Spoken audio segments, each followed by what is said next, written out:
दोस्तों हाल ही में मैंने 825 फॉरेस्ट रोड नाम की मूवी देखी है जो कि 2025 में आई एक सुपरनैचुरल हॉरर फिल्म है। IMDb पे इस फिल्म को मिले हैं 5 स्टार्स आउट ऑफ 10 और रॉटेन टोमेटोज पे it's 36% fresh with an audience score of 41%। तो आज की वीडियो में हम इस मूवी की कहानी को जानते हुए कुछ थियरीज पे भी बात करेंगे। अब वीडियो शुरू करने से पहले मेरी आप सभी से एक रिक्वेस्ट है कि अगर आपको वीडियो पसंद आती है तो वीडियो को लाइक और चैनल को सब्सक्राइब भी जरूर कीजिएगा। So now with that said let's roll the intro.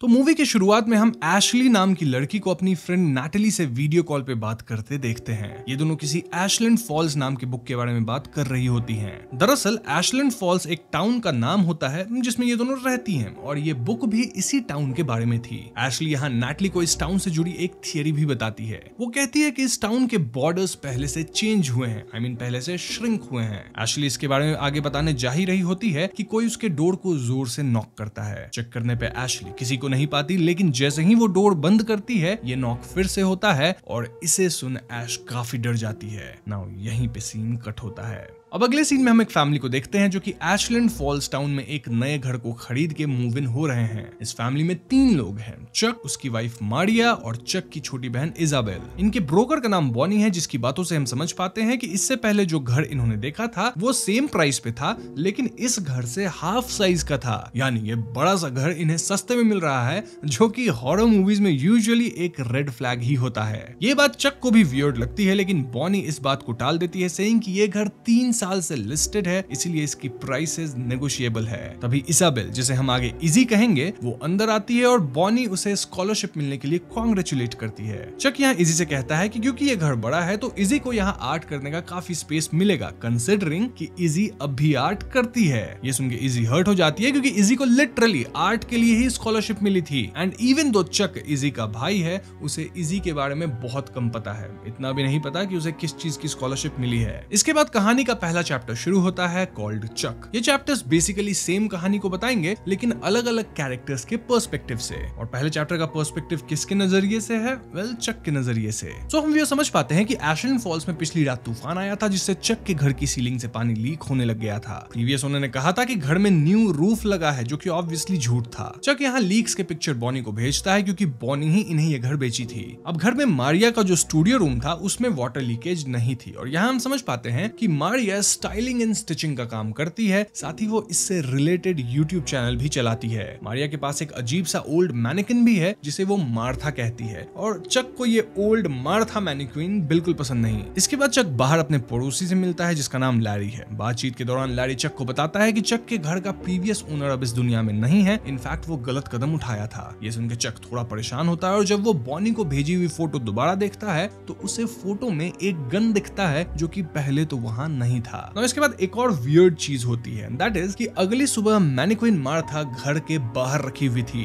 और चक, इजी एंड मारिया का कहना था कि तीनों में से कोई भी मैनिक्विन को बाहर नहीं रखा है। चक मार्था द मैनिक्विन को अंदर लाने जाता है और यहाँ वो वापस लैरी से बात करता है। लैरी यहाँ चक से इजी के मेंटल कंडीशन के बारे में पूछता है, क्योंकि लैरी को पता चल गया था कि इजी और चक की माँ कुछ ही समय पहले एक कार एक्सीडेंट में समाप्त हो गई थी। लैरी यहाँ चक को वार्न करता है कि इस टाउन में कई लोग मानसिक रूप से परेशान रहते हैं, और फिर वो गलत कदम उठा लेते हैं। लैरी एड्स कि चक को लाइब्रेरी जाके टाउन के बारे में पढ़ना चाहिए। ये सब सुनकर चक वाज कंफ्यूज्ड, लेकिन लैरी यहाँ ज्यादा एक्सप्लेनेशंस नहीं देता, बस फ्रेंड्स ऑफ गार्डनिंग मेंशन करके निकल जाता है। अब ये फ्रेंड्स ऑफ गार्डनिंग क्या है वो आपको वीडियो में आगे पता चल ही जाएगा। खैर, तो इसके बाद चक लाइब्रेरी जाता है, जहां उसे लाइब्रेरी के बीचों बीच एक स्टैक ऑफ बुक्स रखे दिखते हैं, व्हिच वाज वियर्ड। देन यहाँ चक को एक लड़की दिखती है जो कि रो रही थी, और वो चक को टाउन वाली बुक्स पढ़ने से मना भी करती है। अब दोस्तों, ये लड़की और कोई नहीं बल्कि पहले सीन वाली एशली थी। जी हाँ, एशली यहाँ कुछ अजीब बातें भी कहती है, लाइक सब कुछ सच है और चक उसे ढूंढने की कोशिश ना करे, इनफैक्ट टाउन छोड़ के ही चला जाए। चक इन बातों को नजरअंदाज करते हुए बिलिंग सेक्शन में चला जाता है। यहाँ लाइब्रेरी स्टाफ चक के बुक्स को देख के उसे पूछती है कि क्या वो भी फॉरेस्ट रोड को ढूंढ रहा है। ये सुन के चक वाज लाइक, कौन सा फॉरेस्ट रोड? ऑल्दो चक यहाँ स्टाफ को बताता है कि लाइब्रेरी के बीचों बीच स्टैक ऑफ बुक्स पड़े हैं। ये सुन के लाइब्रेरी स्टाफ के होशे उड़ जाते हैं, ऑल्दो हम ये समझ नहीं पाते कि इसमें इतनी चौंकने वाली बात क्या थी। खैर, चक भी बुक्स लेके वहां से निकलने लगता है कि तभी नोटिस बोर्ड पे उसे फ्रेंड्स ऑफ गैदरिंग का बैनर लगा दिखता है। दरअसल ये एक क्लब था और अब चक यहाँ जाने की सोचता है। तो इसके बाद चक अपने घर आके एक किताब पढ़ने की सोचता है named a brief history of Ashland Falls. तभी चक के घर ओलिविया नाम की एक लड़की आती है जो कि उससे पियानो सीखने आई थी। जी हाँ, चक एक म्यूजिक टीचर है। अब ओलिविया पियानो में एकदम बिगिनर थी, लेकिन जब चक उसके लिए पानी लाने जाता है तो ओलिविया किसी प्रोफेशनल की तरह पियानो प्ले करती है। चक सरप्राइज्ड होकर इसे देखने जाता है, लेकिन ओलिविया पियानो प्ले नहीं कर रही थी। राधा ओलिविया कहती है कि कोई अनजान औरत अंदर आई और पियानो प्ले करने लग गई। चक के चेक करने पे वहां कोई औरत नहीं थी और तब तक ओलिविया डर के यहाँ से भाग जाती है। तो इस पॉइंट तक हम व्यूअर्स इतना समझ पाए हैं कि इस टाउन को एक वुमन हॉन्ट कर रही है जो कि टाउन के डिप्रेस्ड लोगों से गलत करवा देती है। टाउन के लोग इस बारे में बात नहीं करना चाहते, एज इफ ये सब झूठ है, लेकिन मोस्टली ये बातें सच है। खैर आगे Chuck friends of gardening club meeting में जाता है जहां उसे लैरी मिलता है। लैरी बताता है कि इन मीटिंग्स की जो सब्जेक्ट मैटर है वो इस टाउन के ज्यादातर लोग कभी डिस्कस करना नहीं चाहते। तो मीटिंग शुरू होती है और यहाँ हम लाइब्रेरी की स्टाफ मॉली को भी देख पाते हैं। मॉली कहती है कि यहाँ टाउन की सिचुएशन फिर से 1980s जैसी होने लग गई है और शायद इसलिए इस ग्रुप के पुराने लोग आना बंद कर दिए हैं क्योंकि सब उससे डरते हैं। किससे? वेल वो आपको आगे पता चल जाएगा। फॉर नाउ मॉली एड्स की लाइब्रेरी में फिर से स्टैक ऑफ बुक्स दिखने लगे हैं। लैरी बताता है कि यहाँ बैठा हर इंसान कहीं ना कहीं उसका विक्टिम रहा है, चाहे डायरेक्टली अफेक्टेड हो या फिर लोग के परिवार वाले उसका शिकार बने हो। वो लोगों के मेंटल वेलबींग पे अटैक कर देती है जिससे लोग गलत कदम उठा लेते हैं। इनफैक्ट लाइब्रेरी में एशली दिखी थी ना, वो भी कल गलत कदम उठा चुकी है। अब आप पूछ सकते हैं कि अगर कोई घर में मेंटली अनस्टेबल होने लगे तो टाउन क्यों नहीं छोड़ देते? वेल अगर वो आपके पीछे लग गई तो फिर टाउन छोड़ने से भी कुछ नहीं होगा। अब तक चक ये सब सुन के उतना ही कंफ्यूज था जितना आप हो रहे होंगे और ऐसे में मीटिंग का एक मेंबर टेरेंस बताता है कि ये लोग हेलेन फॉस्टर नामक औरत की बात कर रहे हैं। जी हाँ दोस्तों, हेलेन कई डेकेड्स पहले जिंदा थी, फिर वो समाप्त हो गई और अब वो कई सालों से इस टाउन को हॉन्ट कर रही है। वो यहाँ के लोगों पर पैनिक इन्फ्लिक्ट करती है। टाउन के सभी लोगों को हेलेन के बारे में पता है, लेकिन कोई ना तो उसके बारे में बात करना चाहता है ना ही इस सच को मानना चाहता है, इसलिए ये लोग सीक्रेट में ये मीटिंग्स कर रहे हैं। इसी बीच ग्रुप से एक आदमी कहता है कि हेलेन को उसका एड्रेस ढूंढ के रोका जा सकता है, विच वाज 825 फॉरेस्ट रोड। ये बेसिकली हेलेन का घर हुआ करता था जब वो 1940s में जिंदा थी, लेकिन अब किसी को नहीं पता कि ये घर या ये एड्रेस कहाँ है। इन शॉर्ट कोई भी हेलेन के घर को ढूंढ नहीं पाया है और शायद हेलेन को खत्म करने के लिए इस घर को खत्म करना होगा। अब हेलेन कैसे इतनी खतरनाक एंटिटी बन गई, इसके बारे में मैं आपको आगे बताऊंगा। एनीवेज आगे लैरी एक ओपन डोर नोटिस करता है और जब वो इसे चेक करने जाता है तो उसे हेलेन की भूत दिखाई देती है। ऐसे में सब लोग यहाँ से बाहर निकल जाते हैं और बाहर निकलते वक्त चक को बिल्डिंग का चैपल दिखता है जिसमें उसे हेलेन ब्लैक ड्रेस में दिखाई देती है। यहीं पे चैप्टर 1 खत्म होता है। तो इसके बाद आता है चैप्टर 2 जिसका नाम है इसाबेल, यानी अब हम इसाबेल यानी इजी के पर्सपेक्टिव से सेम टाइमलाइन की स्टोरी को समझेंगे और कहानी थोड़ी आगे भी बढ़ेगी। इजी की स्टोरी उस मोमेंट से शुरू होती है जब घर देखते टाइम चक उसके आर्ट के बारे में पूछता है। इसके बाद इजी फर्स्ट फ्लोर एक्सप्लोर करती है जहां व्यूअर्स हेलेन को देख पाते हैं, लेकिन इजी उसे नहीं देखती। इजी अपनी फीलिंग्स को एक ऑडियो रिकॉर्डर में रिकॉर्ड करती है and she is not sure कि उसे चक के साथ इस टाउन में आना चाहिए था या फिर नहीं। इजी के हिसाब से चक और मरिया अपने वर्क में खोए रहते हैं और जब से इजी यहाँ आई है उसे अपनी माँ के सपने आने लगे हैं विच फील्स रियल। तभी चक इजी के कमरे में आता है और इनकी बातों से हम समझ पाते हैं कि इजी थेरेपी ले रही है और अपने थेरेपिस्ट डॉक्टर लुइस के कहने पे ही इजी ऑडियो नोट्स रखती है about her day to day life. अब चक यहाँ इजी का एक ड्राइंग देखता है जो कि इनके नए घर का लग रहा था, लेकिन इजी के हिसाब से वो ये ड्राइंग काफी पहले बनाई थी विच साउंड्स वियर्ड। हम ये भी जान पाते हैं कि पास्ट में चक अपनी मॉम और इजी को छोड़ के एक बेटर लाइफ के लिए दूसरे सिटी में शिफ्ट हुआ था जिससे इजी काफी इफेक्ट हुई थी। एनीवेज आगे हम जान पाते हैं कि इजी को लगातार अपनी मॉम के सपने आने लग गए थे। एक दिन उसकी नींद खुलती है और वो घर में चक और मारिया की आवाज सुनती है। ये वही दिन है दोस्तों जब मार्था मैनिक्विन बाहर मिली थी और उसी बात को लेकर घर में हलचल थी। इजी को यहाँ अपने कमरे के डोर्स पे कुछ स्क्रैचेस दिखते हैं और यहाँ वो चक और लैरी की बात सुन लेती है। चक के हिसाब से मैनिक्विन बाहर रखने वाला प्रैंक इजी का ही है, लेकिन हम भी जानते हैं कि इजी ऐसा नहीं करी थी। इसके बाद सीन उस दिन का आता है जब चक फ्रेंड्स ऑफ गार्डनिंग वाली मीटिंग में गया था और मीटिंग के बाद चक घर आता है जहाँ उसे इजी पियानो बजाते दिखती है। इजी चक से पूछती है कि वो इतनी देर रात कहाँ था, जिसपे चक कहता है कि वो फ्रेंड्स ऑफ गार्डनिंग की मीटिंग में गया था। बाय द वे मैं आप व्यूअर्स को बता दूं कि इस टाइम पे मारिया काम से बाहर गई हुई है। एनीवेज चक और इजी की बातों से ऐसा प्रतीत होता है मानो इजी मेंटली ओके नहीं है। इनफैक्ट इजी के स्कूल की स्टूडेंट एशली गलत कदम उठाई है जिससे बच्चे परेशान हैं। ये सुनते चक इजी से पूछने लगता है कि उसे तो कोई गलत ख्याल नहीं आते हैं ना, और वो थेरेपिस्ट द्वारा प्रेस्क्राइब्ड मेडिसिन भी ले रही है ना, वगैरह वगैरह। ये सुन के इजी इरिटेट होती है और आगे की कॉन्वर्सेशन से हम समझ पाते हैं कि इजी अपनी मॉम की मौत के लिए खुद को जिम्मेदार मानती है। क्यों? क्योंकि जब एक्सीडेंट हुआ था तो कार इजी ही चला रही थी। चक इजी को समझाता है कि it was just an accident, उसमें उसकी कोई गलती नहीं थी and it's time to move on. लेकिन इजी चक पे ही भड़कती है कि कैसे चक अपने फैमिली की कोई परवाह नहीं करता। इनफैक्ट चक तो इनिशियली अपनी वाइफ को ये तक नहीं बताया था कि उसकी एक बहन भी है। जी हाँ, चक की वाइफ को 3 महीने पहले ये बात पता चली है कि इजी उसकी बहन है। ये कह के इजी अपने कमरे में चली जाती है। अब यहाँ आप व्यूअर्स एक बात याद रखना कि बात करते हुए चक और इजी डिस्कस करते हैं कि कैसे उनकी मम्मी घर के सारे बर्तनों को स्टैक कर देती थी और कहती थी कि they won't put themselves away. Moving on, कुछ दिन बाद इजी से मिलने उसका एक स्कूल फ्रेंड आता है नेम्ड लूक। लूक इजी को बताता है कि फ्रेंड्स ऑफ गार्डनिंग ग्रुप में लोग गार्डनिंग की नहीं बल्कि टाउन के हॉन्टेड होने की बात करते हैं। लूक बताता है कि एक बार टाउन के लाइब्रेरी में एक इंसान गलत किया था, मतलब खुद को समाप्त किया था और वो स्टैक ऑफ बुक्स पे चढ़ के रस्सी तक पहुंचा था। इसके बाद से कई लोगों ने स्टैक ऑफ बुक्स को बार बार लाइब्रेरी में उसी आइल में देखा है। इनफैक्ट अगर आप व्यूअर्स को याद हो तो चक भी इसे देखा था। तभी उसकी बात सुन के लाइब्रेरी के स्टाफ के होश उड़ गए थे। तभी मारिया रूम में आती है और इजी से पूछती है कि क्या वो अभी उसके स्टूडियो आई थी। इजी मना कर देती है और पूछती है कि क्या हुआ, पर मारिया कुछ नहीं बताती और वहां से चली जाती है। खैर इजी और लूक फिर से बातें करने लगते हैं और लूक उसे हेलेन फॉस्टर के बारे में बताता है। तो 1940s के दौरान हेलेन नाम की एक औरत थी जिसकी एक बेटी थी जो स्कूल में बहुत ही बुरी तरह से बुली होती थी। ऐसे में हेलेन स्कूल्स को लेटर लिखती है, देन बुली करने वाले बच्चों के फैमिली को लेटर्स लिखती है, सिटी काउंसिल को लेटर्स लिखती है, स्टिल कोई एक्शन नहीं लिया गया। इसके परिणाम अनुसार हेलेन की बेटी गलत कदम उठा ली और इस दुनिया में नहीं रही। इस इंसिडेंट के बाद से हेलेन अपनी जॉब छोड़ दी और वो अपना घर भी खोने वाली थी। वो एक शॉटगन से गलत कदम उठा के समाप्त हो गई। और दोस्तों मूवी की स्टार्टिंग में लिविंग रूम का एक पिक्चर लिया था ना चक, जिसमें उसको बाद में शॉटगन दिखने लग गया था, ये मोस्टली वही शॉटगन था। इजी पूछती है कि किसी ने अभी तक हेलेन के घर को क्यों नहीं ढूंढा है। इस पे लूक बताता है कि 825 फॉरेस्ट रोड करंट मैप पर नहीं है और उस टाइम के मैप्स यानी कि 1940s के जो मैप्स थे वो 50s के अंदर ही पास हुए एक कोर्ट ऑर्डर के थ्रू सील कर दिए गए थे। 1980s में टाउन काउंसिल वोट करके इन मैप्स को अनसील करवाने वाले थे, लेकिन उस दिन एग्जैक्टली क्या हुआ ये किसी को नहीं पता। लेकिन इतना जरूर पता है कि जब मीटिंग शुरू होने वाली थी तो रूम लॉक हो गया था और बाहर से लोगों को अंदर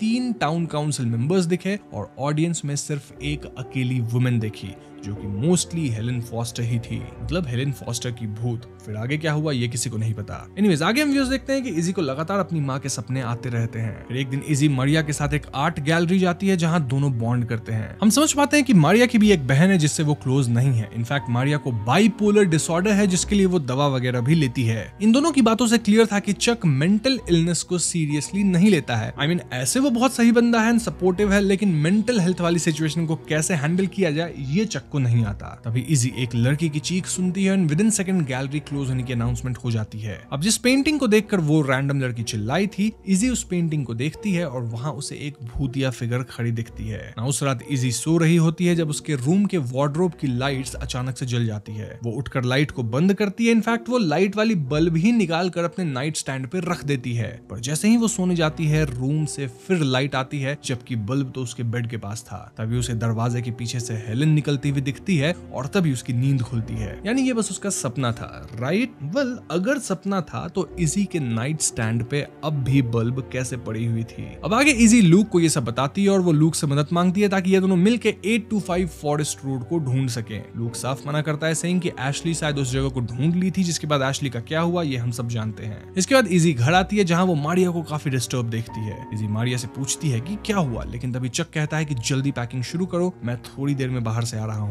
बेसिकली चक यहाँ हेलेन फॉस्टर का घर ढूंढने जा रहा था और हेलेन का नाम सुन के मारिया वाज कंफ्यूज्ड। इसके बाद मारिया अपने रूम में चली जाती है और इजी पैकिंग शुरू करती है कि तभी वहां लूक आ जाता है। इजी बताती है कि वो कैंपस पे शिफ्ट हो रही है क्योंकि क्लियरली यहाँ घर में कुछ तो गड़बड़ है। अभी लूक को इजी की मॉम की फोटो दिखती है और वो कहता है कि अभी अभी मैं उनसे मिल के आ रहा हूँ। जी हाँ दोस्तों, ये सुन के इजी शॉक्ड हो जाती है क्योंकि ऑफ कोर्स उसकी मॉम तो इस दुनिया में है ही नहीं। इस पे लूक कहता है कि अभी नीचे उन्होंने ही दरवाजा खोला था और ये सुन के इजी वाज लाइक कि तुम मारिया को मेरी मॉम से कंफ्यूज कर रहे होगे। लेकिन दोस्तों लूक यहाँ श्योर था। तभी नीचे कुछ टूटने की आवाज आती है, लेकिन चेक करने पे इन्हें नीचे कोई नहीं दिखता। ये सब देख के लूक पैनिक कर जाता है और वहां से तुरंत भाग जाता है। लूक के जाते ही कोई तो इजी को एकदम क्रीपी आवाज में बुलाती है। ये श्योरली हेलेन थी और जब इजी इस आवाज के पीछे जाती है तो उसे हेलेन की घोस्ट दिख भी जाती है। बस फिर क्या था, इजी और मारिया दोनों भागते हैं, लेकिन घर का मेन डोर लॉक हो चुका था। ऐसे में मारिया अपनी स्टूडियो में भागती है और इजी अपने कमरे में छिप जाती है। इजी को यहाँ मारिया की चीख सुनाई देती है और चैप्टर 2 यहीं पे खत्म हो जाता है। जाता है। नाउ यहाँ शुरू होता है चैप्टर 3 जिसका नाम है मारिया, यानी सेम कहानी अब मारिया के पर्सपेक्टिव से हम देख पाएंगे और कहानी आगे भी बढ़ेगी।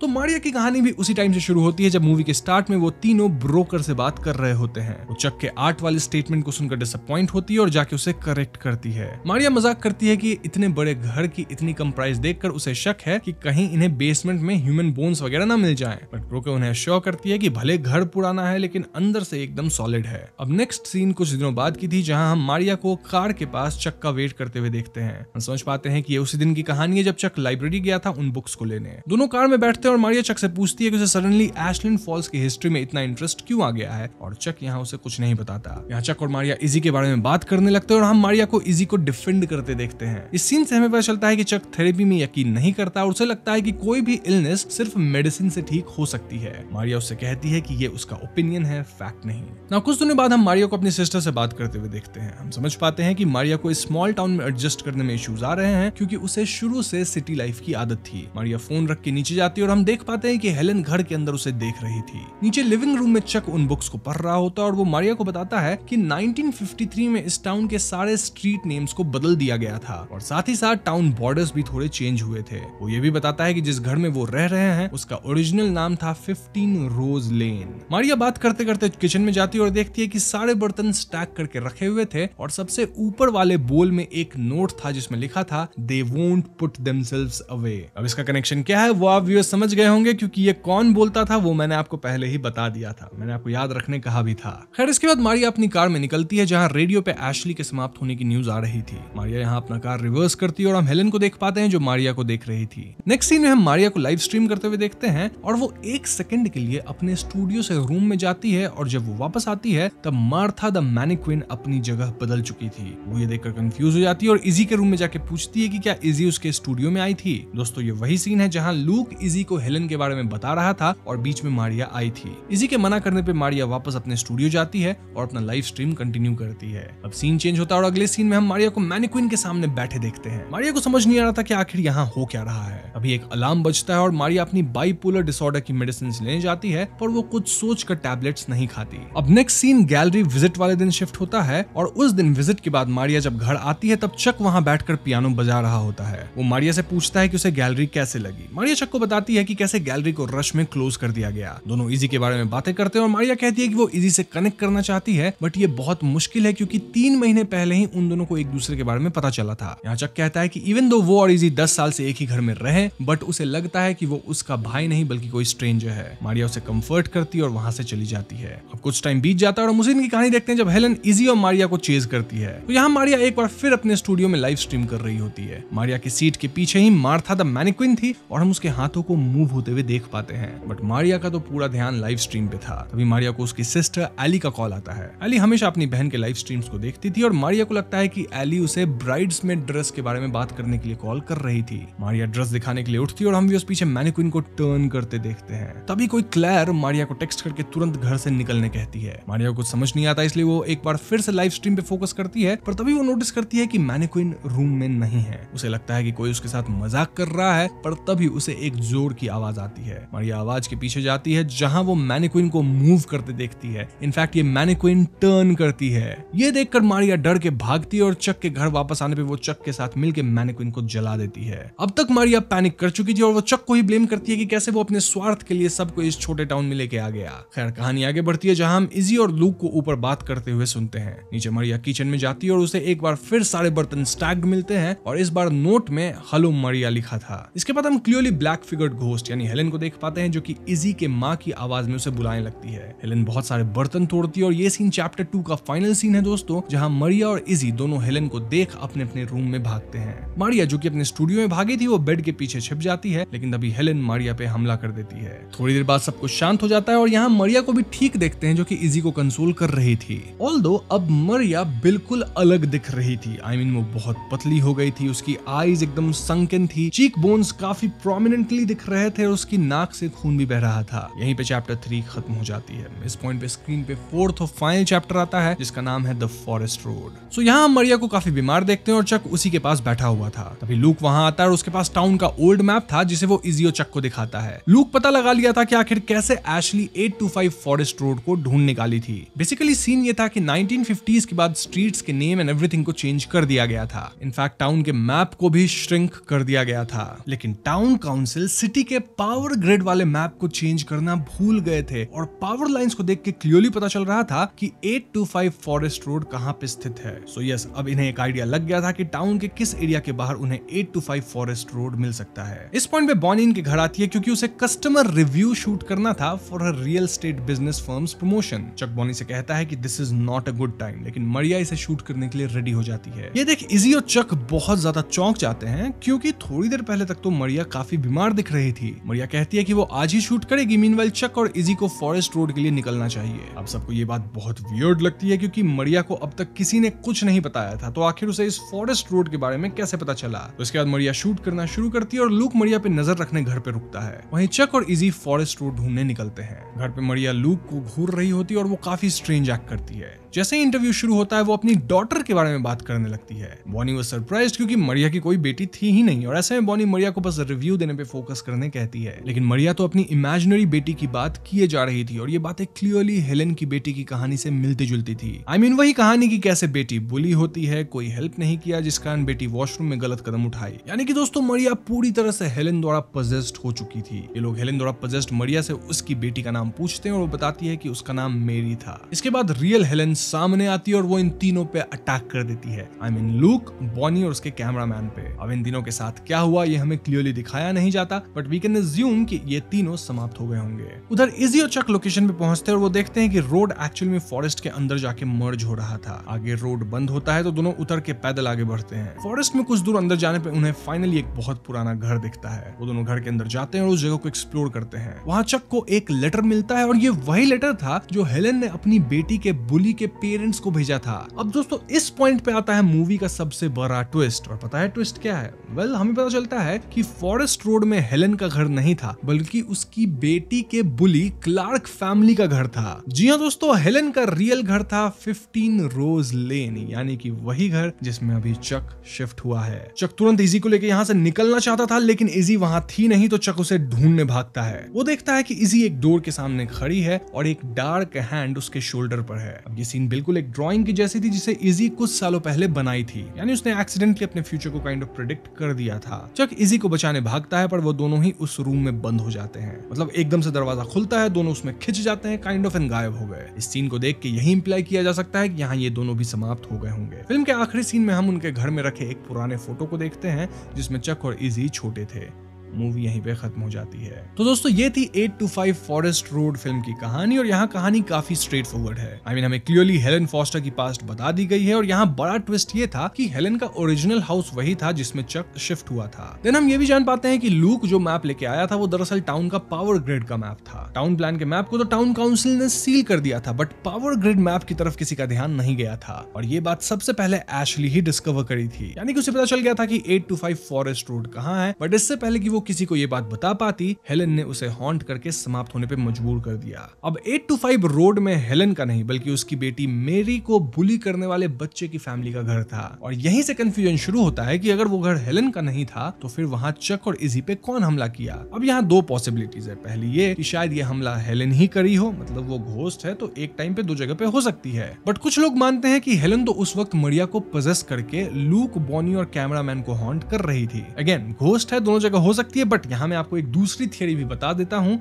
और वो ये कि 825 फॉरेस्ट रोड पे क्लार्क फैमिली की स्पिरिट चक और इजी पे हमला कर दी। क्लार्क फैमिली वही फैमिली है जिनके बच्चे हेलेन की बेटी मेरी को बुली करते थे। एक और बात काफी क्लियर है कि हेलेन की वजह से जितने भी लोग समाप्त हुए थे उनकी स्पिरिट्स कहीं ना कहीं टाउन में घूमती है, तभी तो लाइब्रेरी में वो स्टैक ऑफ बुक्स हमेशा अपीयर होते हैं। अब इसके लिए भी आप हेलेन को ही जिम्मेदार मान सकते हो, बट आई फील कि दूसरे स्पिरिट्स भी हैं और तभी हो सकता है कि 825 फॉरेस्ट रोड में इजी और चक पे क्लार्क फैमिली के घोस्ट ने हमला किया हो। सो यस, यहाँ पे मैंने जो दो थियरीज बताई है इसमें से आपको कौन सा सच लगता है वो आप बताना। साथ ही आप ये भी बताना कि क्या आपके हिसाब से जो लोग हेलेन के शिकार हुए हैं उनकी स्पिरिट्स भी टाउन में है या नहीं। अब सवाल ये आता है कि आखिर हेलेन की स्पिरिट टाउन के इनोसेंट लोगों को क्यों समाप्त कर रही थी। वेल, हेलेन के साथ जब बुरा हुआ था तब वो टाउन में सभी से मदद मांगी थी लेकिन कोई उसकी मदद नहीं किया था। ऐसे में वो पूरे टाउन को अपना दुश्मन मानती है और इसीलिए सबको गुनहगार मान के उन्हें समाप्त कर रही है। ये फिल्म क्लियरली मेंटल हेल्थ वाले टॉपिक को सामने लाता है जहां हेलेन की बेटी बुली होकर गलत कदम उठाई। देन हेलन खुद गलत कदम उठा के स्पिरिट बन चुकी है। फिर चक की फैमिली में उसकी बहन और वाइफ भी मेंटल हेल्थ प्रॉब्लम से जूझ रही है, स्टिल चक इसे सीरियसली नहीं लेता है। This creates a deep rooted trauma जिसका परिणाम हम हेलन के केस में देख ही रहे हैं। मतलब वो भूत बनके कैसे सबको टाउन में हॉन्ट कर रही है। टाउन के लोग भी अपनी पुरानी ट्रॉमास और मेंटल इलनेस से जूझ रहे होते हैं और हेलन उन्हीं इमोशंस को एक्सप्लॉइट कर रही होती है।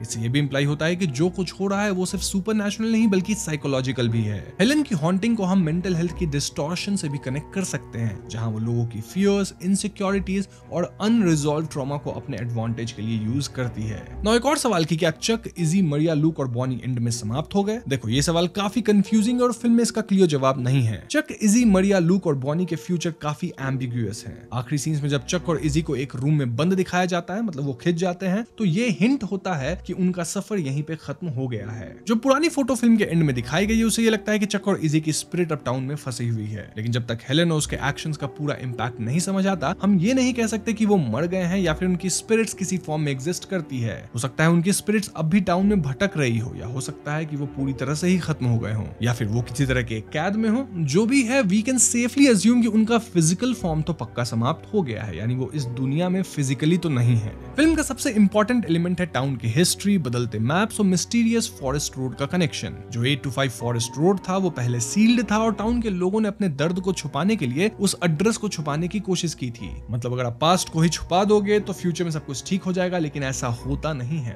पास्ट हमेशा कैचअप करता है। फिल्म ये दिखाता है कि जब लोग अपने पुराने गुनाहों को छुपाने की कोशिश करते हैं तो ये कभी न कभी लोगों पे उल्टा जरूर पड़ता है। Same is the case with old traumas, क्योंकि ट्रॉमा को आप जितना दबाओगे वो उतना उभर के आता है। हमें उसे एम्ब्रेस करना होता है। इन्हीं चीजों को मिला के पूरी फिल्म की कहानी रची गई है, जिसकी कहानी मैं आपको बता चुका हूँ। सो यस, यहाँ मैंने आपको फिल्म की कहानी के साथ साथ जो भी थियरीज मेरे मन में आई वो सब मैंने बता दिया है। और अगर आपके पास कुछ और थियरीज है तो आप कमेंट्स में जरूर लिख दीजिएगा। उम्मीद करता हूँ आपको वीडियो पसंद आई होगी। पसंद आई है तो इसे लाइक और शेयर करें। सारे चैनल पर नए हैं तो हमें सब्सक्राइब भी कीजिएगा, क्योंकि हम अपने चैनल पे ऐसे वीडियोस लाते रहते हैं। पीस।